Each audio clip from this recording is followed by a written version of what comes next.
కవితా వర్షం కవుల కలం నుండి జాలువారుతుంది. వర్షపు చినుకు కవి హృదయాన్ని కాల్పనిక జగత్తులోకి నెట్టివేస్తుంది. ఇంకొక అద్భుతమైన విషయం ఏంటంటే, చినుకు మినుకుమన్న క్షణంలో పెళ్ళుబికిన కవితా సృష్టి ఊహాత్మకంగా, సృజనాత్మకంగా మరియు వినూత్నంగా కూడా ఉంటుంది. వాన లేదా వర్షం ప్రకృతి వరం, సహజ సిద్ధం. హృదయం ఆర్ద్రమై తడిసిన ముదగా మారుతుంది చినుకులు మీద పడితే.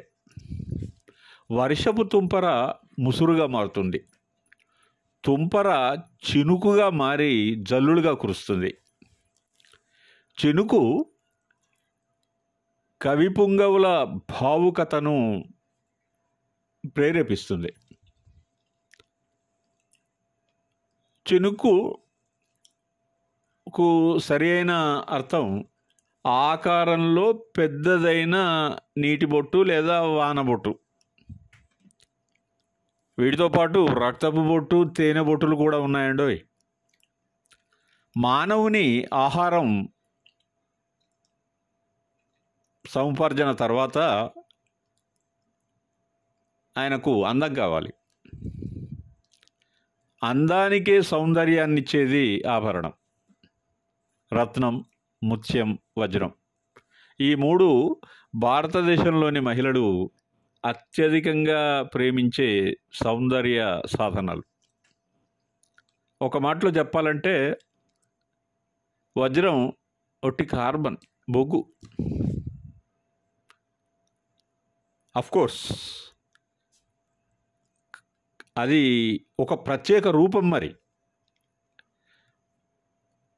వజ్రంలో కర్బన పరమాణువుల విశేష అమరిక ఆ విశిష్టతను ఆపాదించాయి. ఇకపోతే రత్నాలు అల్యూమినా, అల్యూమినేట్స్ తో తయారు చేయబడి కొద్ది పరిమాణంలో రంగు కలిగించేటువంటి క్రోమియం, కాపర్, మ్యాంగనీస్, కోబాల్ట్ వంటి లోహాలు దానిలో ఉంటాయి. మీరు ఆభరణాల షాపులోకి వెళ్ళిన తర్వాత సేల్స్ మ్యాన్ ఇవి జాతి ముత్యాలు ఎక్కడా దొరకవు అని వివరణిస్తాడు. చాలా ప్రకృతి సిద్ధంగా ఏర్పడినటువంటివి అని కూడా చెప్తాడు. అందులో నిజం పాలు తక్కువే కావచ్చు.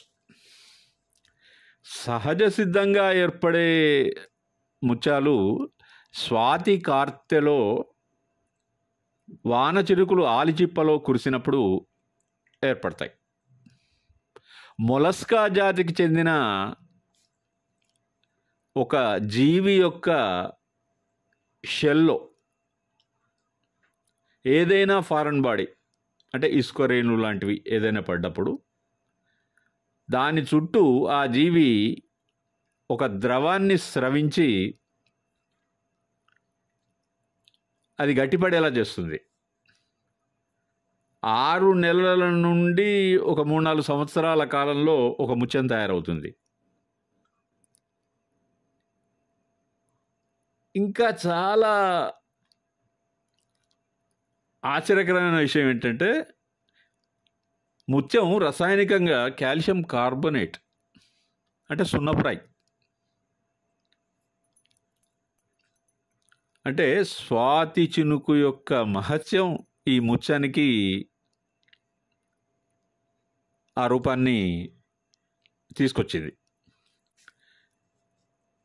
నిర్దిష్టమైన ఆకారం, రంగు కలిగి ఉన్న ముత్యాలు ధరిస్తే మానసిక ప్రశాంతత దొరుకుతుందని మన పూర్వీకుల నమ్మకం.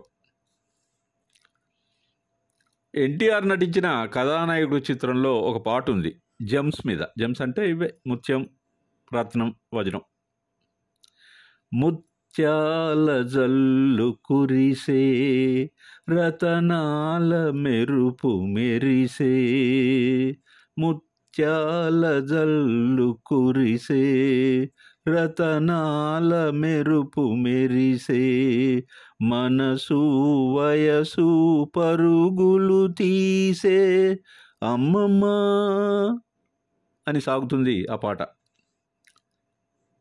సావిత్రి గారు, బి సరోజాదేవి గారు, కృష్ణకుమారి గారు ఏఎన్ఆర్తో నటించిన చిత్రాలలో పాటలు చాలా సరదాగా, అందంగా, ప్రేమైక జీవన సౌందర్యాన్ని చూపిస్తాయి.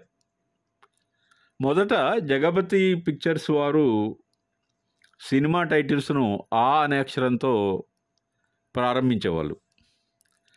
ఆత్మవనం సినిమాలో ఏఎన్ఆర్ స్నేహితుడైన జగ్గయ్యకు మానసిక చాంచల్యం వస్తుంది. తన మిత్రుడైన జగ్గయ్యను బాగు చేయడానికి తన ప్రేమికురాలు బి సరోజాదేవిని సహాయం చేయమని అంటాడు. కానీ విధి వక్రించి జగ్గయ్య బి సరోజాదేవిని ప్రేమించడం మొదలు పెడతాడు. ఇది ఒక వినూత్నమైనటువంటి కథ అండి. ఈ సినిమాలోని ఆత్మబలం సినిమాలోని పాటలన్నీ సర్వ ప్రేక్షక ఆమోదాన్ని పొందాయి. అందులో సరదా అయినటువంటి చినుకుల మీద ప్రేమ గీతం మనస్కవి ఆత్రేయ కలం నుండి వెలువడైంది. చిటపట చినుకులు పడుతూ ఉంటే, చెలికాడే సరసన ఉంటే, చెట్టా పట్టగా చేతులు పట్టి చెట్టు నీడకై పరుగెడుతుంటే, చెప్పలేని ఆ హాయి ఎంతో వెచ్చగా ఉంటుందోయి, చెప్పలేని ఆ హాయి ఎంతో వెచ్చగా ఉంటుందోయి. ఉరుములు పెల ఉరుముతూ ఉంటే, మెరుపులు తల మెరుస్తూ ఉంటే, మెరుపు వెలుగులో చెలి కన్నులలో పిత్తర చూపులు కనబడుతుంటే, చెప్పలేని ఆ హాయి ఎంతో వెచ్చగా ఉంటుందోయి, చెప్పలేని ఆ హాయి ఎంతో వెచ్చగా ఉంటుందోయి. కారు మబ్బులు కమ్ముతూ ఉంటే,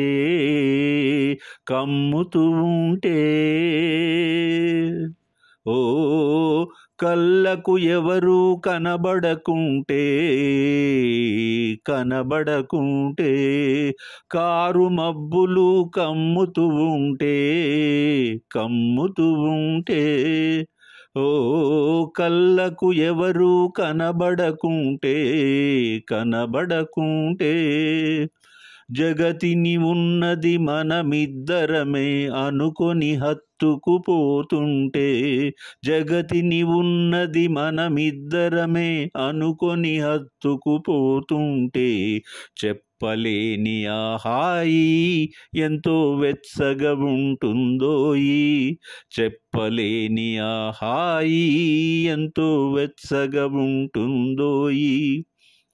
చలిగా గిలివేస్తుంటే, ఆహాహా గిలిగింతలు పెడుతూ ఉంటే, ఓహోహోహో చలిగా గిలివేస్తుంటే, ఆహాహా గిలిగింతలు పెడుతూ ఉంటే, ఓహోహో చెలిగుండియలో రగిలే వగలు చలిమంటలుగా అనుకుంటే, చెప్పలేని ఆ హాయి ఎంతో వెచ్చగా ఉంటుందోయి, చెప్పలేని ఆ హాయి ఎంతో వెచ్చగా ఉంటుందోయి. చిటపట చినుకులు పడుతూ ఉంటే, చెలికాడే సరసన ఉంటే, చెట్టా పట్టగా చేతులు పట్టి చెట్టు నీడకై పరుగెడుతుంటే, చెప్పలేని ఆ హాయి ఎంతో వెచ్చగా ఉంటుందోయి. సినిమా మాధ్యమం ద్వారా కవుల కవితా పటిమ సామాన్య ప్రజానీకానికి చేరువైంది, గుర్తించడానికి, గ్రహించడానికి వీలు కల్పించింది. గ్రంథస్థమైన రచనలు ప్రజలకు చేరడం కష్టమే. సినీ కవుల పంద ఒక్కొక్కరిది ఒక విశిష్టమైన, విలక్షణమైనటువంటి తీరు. ఈ కారణంగా వారికి జనం ఇచ్చినటువంటి బిరుదులు చాలా ప్రత్యేకంగా ఉంటాయి. విప్లవ కవి, మనసు కవి, శృంగార కవి, అభ్యుదయ కవి, ప్రేమ కవి, ప్రకృతి కవి మొదలైనటువంటి ఎపిథెట్స్, అడ్జెక్టివ్స్ మనం మన మనసుకు చేరువైనటువంటి కవులకు మనం ఇవ్వడం జరిగింది. కళాదర్శకుడు, కళా తపస్వి కె విశ్వనాథ్ గారు వేటూరి సుందరరామూర్తి గారిని సినీ రంగానికి పరిచయం చేశారు. వేటూరి వ్రాసిన పాటలు గానం కోరుకునే గీతాలంటాడు. ఎవరు? మన సిరివెన్నెల సీతారామశాస్త్రి. ఎంత గొప్ప కాంప్లిమెంట్ అండి. వేటూరి గీతాలు ఒక అద్భుత సృష్టి. ఇంకా శాస్త్రి గారు ఆ ఆనిముత్యాలను నిశిత పరిశీలన చేయాలని, వాటిలో దాగి ఉన్న రత్నాలను, ముత్యాలను వెలికి తీయాలని పిలుపునిచ్చాడు. భావుకత, ఆవేశం, ప్రణయం మూర్తిభవించిన సిరివెన్నెల సీతారామశాస్త్రి గారు వేటూరి సాహిత్యానికి ఫిదా అయిపోయారు. వేటూరి సాహిత్యంలో కొన్నిసార్లు పురాణ సాహిత్యంలో ఉన్నటువంటి పంక్తులను కూడా ఆయన చేర్చేవాళ్ళు. ప్రేమ, శృంగారం అంతర్లీనంగా ఉండే సద్విమర్శ, ముద్దులోలికే పదాలు, లలిత లాలిత్యమైనటువంటి ప్రకృతి అందాలు, అంబరాన్ని చుంబించే అందమైన పదాలు వేటూరు గారి సొంతం. ఆయన పిల్లన గ్రోవికి నిలువెల్ల గాయాలు, అల్లన మ్రోవికి తాకితే గేయాలంటాడు. వింటే ఏమనిపిస్తుంది? మనసు పులకరిస్తుంది. శంకరాభరణం సినిమా చూస్తున్నప్పుడు కైలాసంలో ఆదిశంకరుని ముందు మనం మోకరిల్లినట్టు అనిపిస్తుంది. సినీ ప్రపంచంలో అడుగుపెట్టడానికి ముందు మన పాటల ఊటల వేటూరి ఒక జర్నలిస్టు. ఆశ్చర్యం కాదు? మనసు కవి ఆత్రేయ పాట రాయడానికి కొన్ని గంటలు తీసుకుంటే వేటూరి 4-5 నిమిషాలలో పాట రాయడం పూర్తి చేస్తాడు ఆయన. అందుకే ఆయన ఆశుకవి. వేటూరి వారు సాలూరి రాజేశ్వరరావు గారికి పెద్ద ఫ్యాను. సాలూరి వారి సంగీతం గురించి మీకు బాగా తెలుసు. దైవదత్తమైన సృజనను కలిగి ఉన్న సాలూరి, సిరివెన్నెల, వేటూరి సంగీత ప్రపంచంలో ఒక అవినాభావ సంబంధంతో ముడిపడి ఉన్నారనేది సత్యం.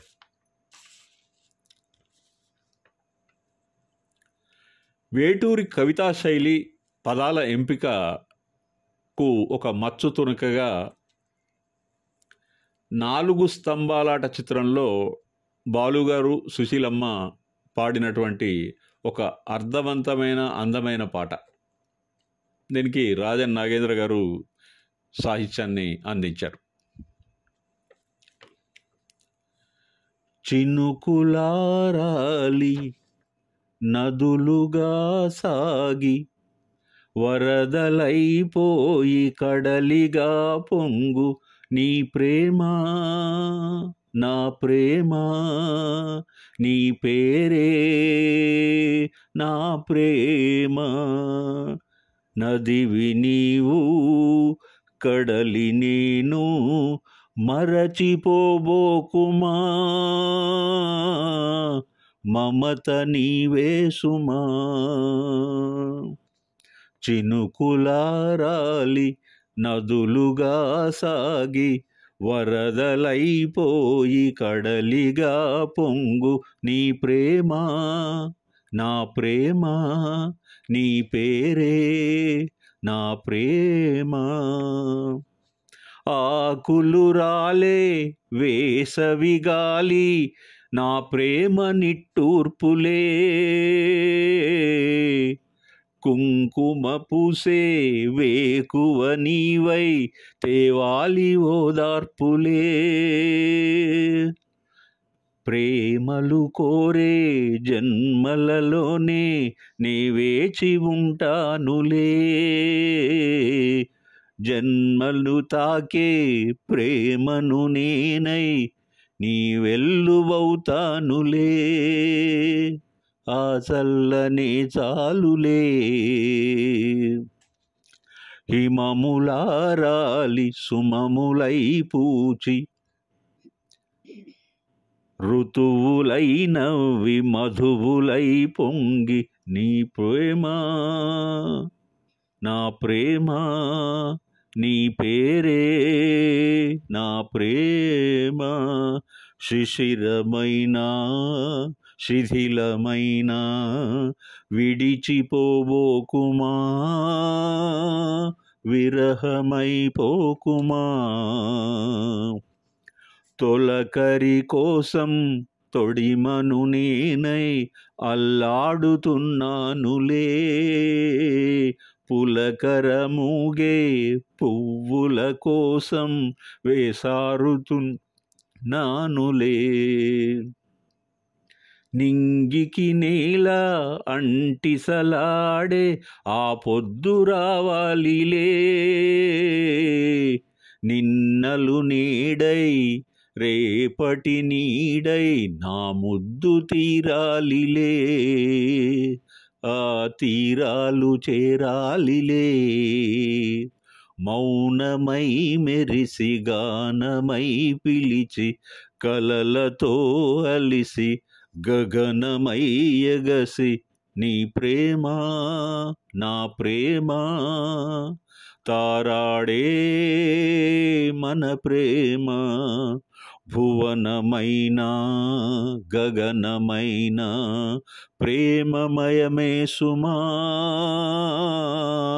ప్రేమ మనమే సుమా చినుకులారాలి నదులుగా సాగి వరదలైపోయి కడలిగా పొంగు నీ ప్రేమ నా ప్రేమ నీ పేరే నా ప్రేమ సాహిత్యం గీతం సంగీతం అభినయం నృత్యం సందర్భం అబ్బో చాలా ఇవన్నీ ఒక పాటను నిజంగా ఎంజాయ్ చేయాలంటే వాటిని పరిగణలోకి తీసుకోవాల్సిన అవసరం ఉంటుంది అవి ముఖ్యమైనటువంటి అంశాలు పాట విస్తృతి ఉధృతి ప్రకృతి సాహిత్యకారుని మీద ఆధారపడి ఉంటుంది భావుకత విశేషంగా ఉన్న గీతాలకు ప్రతి ప్రేక్షకుడు దాసోహం ఉంటాడు సంభాషణలు సినిమా విజయవంతం కావడానికి ప్రత్యేక కారణం అవుతాయి మనం చూసాం దానవీర శూరకర్ణ నటరత్న ఎన్టీ రామారావు గారు అద్భుతాన్ని సృష్టించారు వారిని ప్రత్యేకంగా అభినందించాల్సిందే ఏది ఏమైనా నాకు అనిపించేది తెలుగు ప్రేక్షకులు నిజంగా అదృష్టవంతులు బాయ్